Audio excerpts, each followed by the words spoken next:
Hello everyone, in this video I'll be answering the question, is the Juliet's Sparkle the best SMG in Borderlands 4?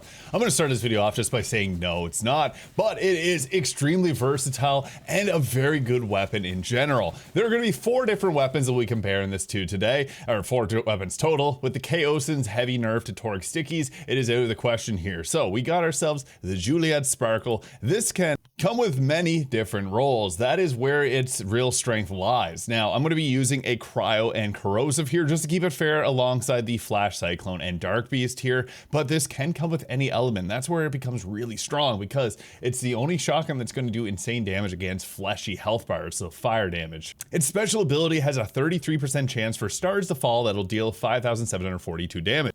Pretty good compared to the Darkbeast, which only has a 20% chance to do 8,978 damage. However, the big upside with the Darkbeast is the Darkbeast will destroy crystals like Bloom Reaper.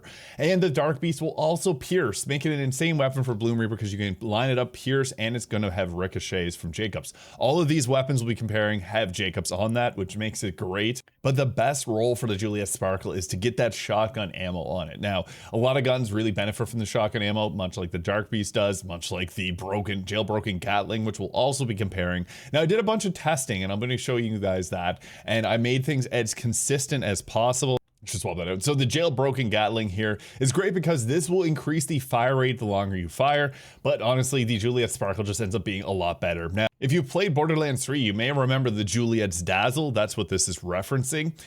Honestly, the Flash Cyclone is just such a powerful weapon. Now, none of these come with the Ripper part, which is what makes a Flash Cyclone so crazy. Now, all the rest of them have shotgun loaders. A shotgun loader in a vacuum is better than a Ripper part, but you're going to see here that it may surprise you. And honestly, the answer to this question is kind of interesting. I will be doing a future tier list breaking these all down, but I'll show you here the time to kill against Corporal Brennan. Now I am using some save editor here to be able to make myself invincible just so that I can't mess this up and can show the true strength because he's going to do this ramming attack.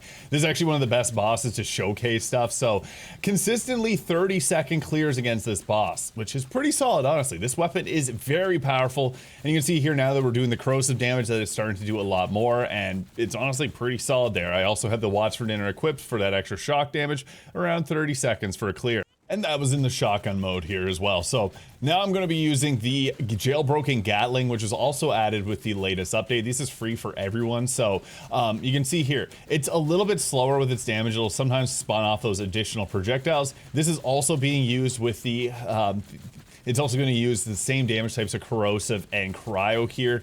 It will scale up the amount of damage that, or the amount of pellets that it'll do. And you can see it's honestly quite comparable, but if we compare these two, it takes a few seconds longer to be able to take out this boss. And we're only talking about 5 to 6 seconds on average. And here is the Darkbeast, which is also in its shotgun mode here. So it's going to struggle against the shock-based health bar right here, but you're going to see as soon as that we get to that armor, it rips through it.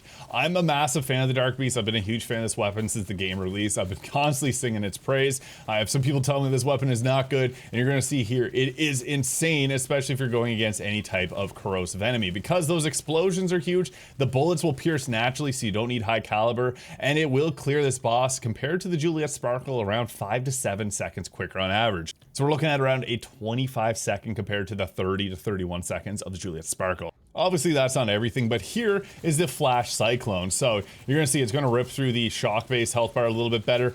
The fun thing about this weapon is that it will also explode, so it's got some pretty good ability to deal with like vile crystals and stuff, and the damage from this is insane. So yeah, this one, it's just such a powerful weapon. I end up, missing some shots there, but boom, we got her cleared again. It is even quicker. I kind of messed it up on the live preview there, but this one was getting around 22-second clear, so a few seconds faster than the Darkbeast. Obviously, these are both not going to come with special elements like the others do, so that's where it gets tricky on which of these is the true best. But this one does clear the fastest. The Flash Cyclone with Ripper and Jacobs, you saw it there. It's insane. It has the fastest clear time against this boss, and all of these were either cryo or corrosive and mixture of both when the top of Pearl. You might think the Flash Cyclone has the fastest clear time, so it must be the best. In my opinion, the Darkbeast wins out. I think the Darkbeast is the best SMG in this game.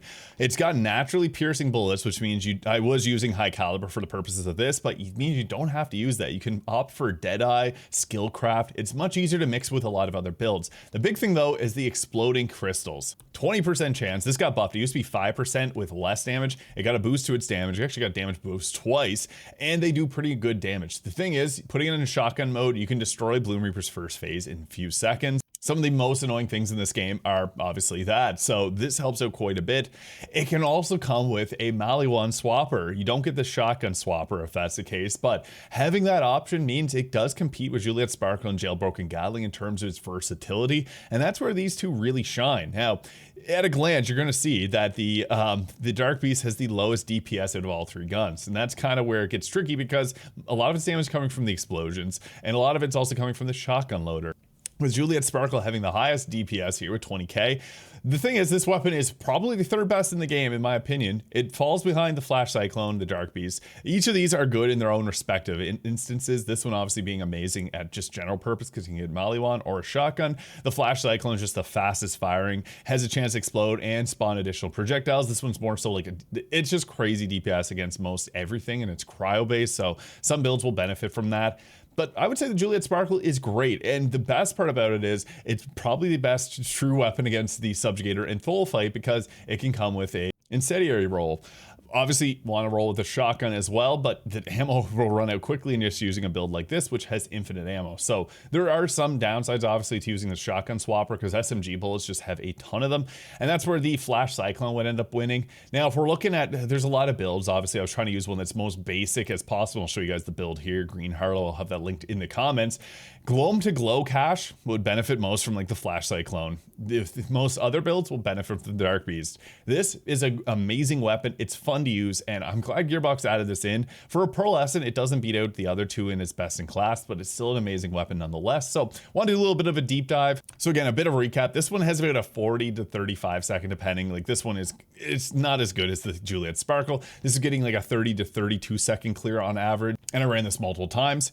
The Darkbeast is getting the 30 seconds roughly, and then this was getting around 25 seconds on clear against that boss. Again, that boss isn't everything. It was just a good way to showcase the damage. I've done a lot of testing between these, but let me know your favorite in the comments. Hit the subscribe button below if you found this video useful, and I hope you guys all have an incredible day. We'll catch you in the next one.